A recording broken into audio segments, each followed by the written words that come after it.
రామాయణం సకల వేదాల యొక్క స్వరూపం.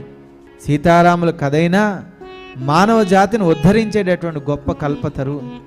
సకల ధర్మాలతోటి సకల శాస్త్రాలతోటి నిండిపోయినటువంటిది.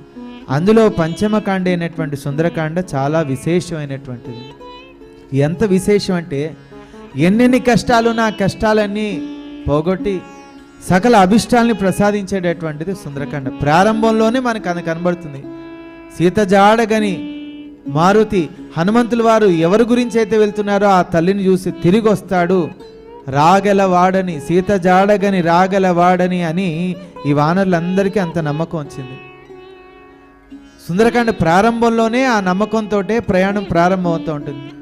ఈ వానరులందరూ అనుకుంటూ ఉంటారు, హనుమంతుల వారు లంకానగరంపై ప్రయాణం ప్రారంభించారంటే ఖచ్చితంగా సీతామాతను చూసి తిరిగి వస్తారని.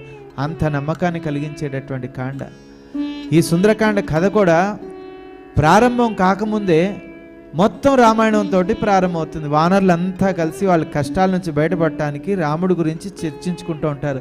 అలా రామకథ అంతా చదివితే అప్పుడు పక్షి సంపాతి వచ్చి చెప్తుంది, రామాయణం ఎంత గొప్పదంటే ఎప్పుడెప్పుడు కష్టాలు వస్తాయో, ఎప్పుడెప్పుడు కష్టాలు అనిపిస్తాయో అప్పుడు రామకథను విన్నా, రామకథను చదివినా సకల దోషాలు తొలగిపోతాయి, మృత్యు భయాలు తొలగిపోతాయి, అభివృద్ధి కలుగుతుంది, ఆనందం కలుగుతుంది, ఐశ్వర్యం పెరుగుతుంది. అలాగా సుందరకాండ ప్రారంభంలోనూ రామకథ వచ్చింది. సుందరకాండ యొక్క గొప్ప విశిష్టత అదే. రామకథలో రామాయణంలోని సుందరకాండ ఒకటి. సుందరకాండ ప్రారంభానికి మొత్తం రామకథ అంతా ఒకసారి వస్తుంది. మళ్ళీ త్రిజట స్వప్న వృత్తాంతంలో సంపూర్ణ రామకథ అంతా చెప్తుంది. ఆ తర్వాత అమ్మవారు ఆత్మహత్యా ప్రయత్నంలో ఉన్నప్పుడు రామకథను పాడతాడు. అమ్మవారికి సందేహం కలిగినప్పుడు మళ్ళీ రామకథ పాడతాడు. ఇప్పుడు రావణాసుడు అడిగాడు, ఎవడు నువ్వు ఎక్కడి నుంచి వచ్చాడు, మళ్ళీ సంపూర్ణ రామకథ అంతా చెప్తున్నాడు. అలాగా మళ్ళీ ఎన్నెన్నిసార్లు వస్తాయో మళ్ళీ తెలుసుకుందాం. సుందరకాండలో అనేక సార్లు, అంటే సుమారు 7 సార్లు సంపూర్ణ రామకథ అంతా వస్తుంది. కలియుగంలో ఒక్కసారి రామకథ వింటే, రామాయణం పారాయణం చేస్తే 1000 అశ్వమేధ యాగాలు చేసినటువంటి ఫలం లభిస్తుందంట. ఇది మహర్షులు చెప్పిన మాట.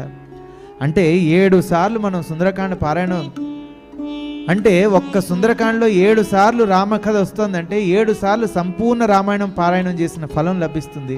అంటే 7000 అశ్వమేధ యాగాలు చేసినటువంటి మహాఫలం మనకు లభిస్తుంది. అంత గొప్ప ఆనందాన్ని ఇది ఇస్తుంది. రావణాసుడు హనుమంతుల వారిని చూసి ఆశ్చర్యపోయాడు. తన మంత్రి చేత అడిగించాడు, ఎవడు నువ్వు, ఎందుకు వచ్చావు, ఎందుకు ఇలా చేశాను.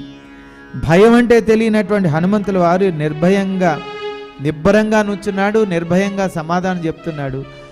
ఏది చర్చించాలి, ఏది చెప్పాలి, ఏది హితవు చెప్పాలని అనుకున్నాడో దాని గురించి ఇంత మారణ హోమం సృష్టించాడు.